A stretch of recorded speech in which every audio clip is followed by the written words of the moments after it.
It's my pleasure right now to introduce to you a longtime colleague and friend of mine, past scientific director of the Institute for Aboriginal People's Health. He is currently a professor at the University of Saskatchewan, and he is the scientific director for the SPORE at the Saskatchewan Centre for Patient-Oriented Research. Malcolm King is going to give us some reflections on his witnessing of the day. Please help me welcome Malcolm King. Thank you, Margaret. I have only a few minutes, and I did arrive a bit late, but I arrived in time for those three wonderful stories from William, Ron, and Boas. And to me, they represent a very important part of this whole story, and because we need to learn from the stories of people who have lived with TB and survived it, and especially Boas' story. I mean, this is today. This is youth. I mean, it's TB. Well, and we all know this in Indigenous communities. TB is not something just in the past. Even, well, it was kind of in the past where I grew up. I grew up on the Mississaugas of New Credit First Nation.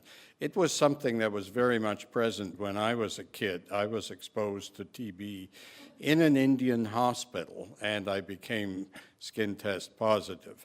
But that's a long time ago. It's happening. It's happening now. It's ongoing, and so we need to learn from these stories. We need to learn from local knowledge, and so I think we're not. You know, the local knowledge has to be part of that intersectoral partnerships that we talk about. Housing. If housing isn't necessarily the best direct action or strategy, if you like, for TB elimination, but it's probably a darn good one.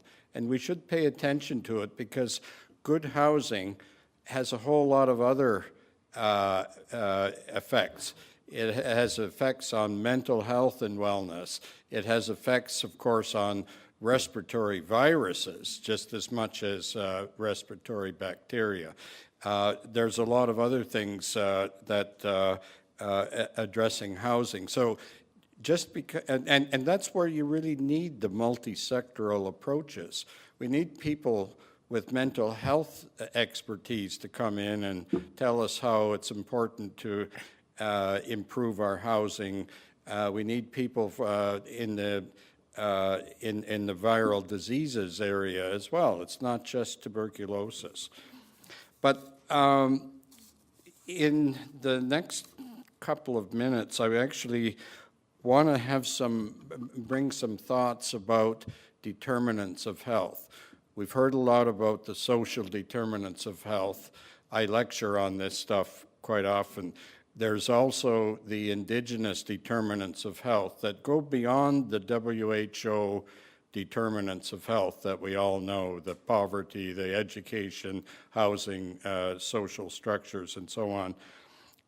The primary determinants of Indigenous health lie upstream from those, and they relate to colonization and decolonization as an approach.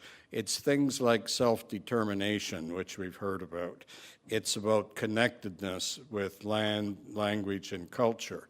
Those are things that our peoples lost during the process of colonization, and those are things that need to be incorporated in pretty well any approach to wellness, whether it's tuberculosis, whether it's HIV, whether it's diabetes.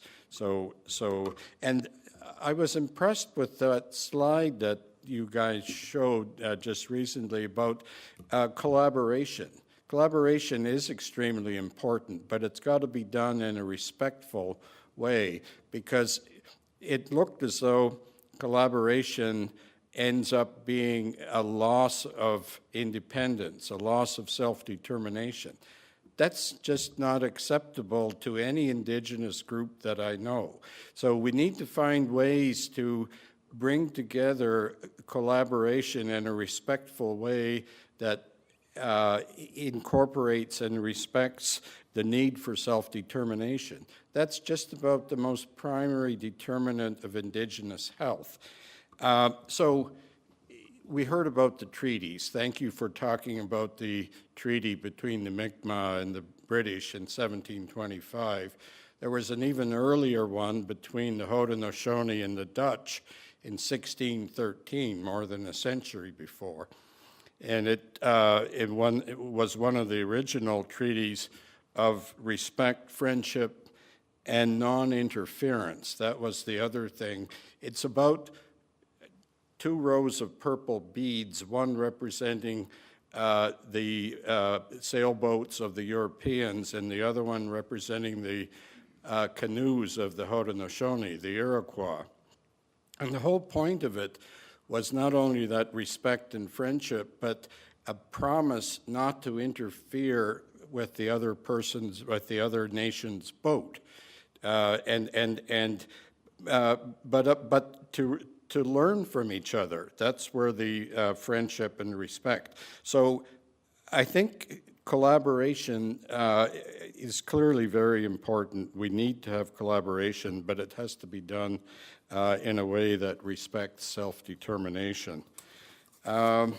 So I think the other thing which I didn't hear in this summary, maybe I missed it, was the role of nutrition and food security. I think, and if you think about it, I absolutely know, and I'm not an expert on TB, but 100 years ago, well, less than 100 years ago, 75 years ago, there were no antibiotics. What was the cure for TB? Good nutrition. And other things, you know, rest and so on. Nutrition is still a part of the strategy to eliminate TB, and we have one of the most insecure nutrition situations in our north, not just in Nunavut, but absolutely there. So that sector needs to be part of it. I look forward to the dialogue tomorrow and looking for the solutions. I think together there's certainly a lot of expertise. We need to bring in more of these other sectors, and I hope that all together we'll have this respectful collaboration that will truly end TB in this country. Miigwech.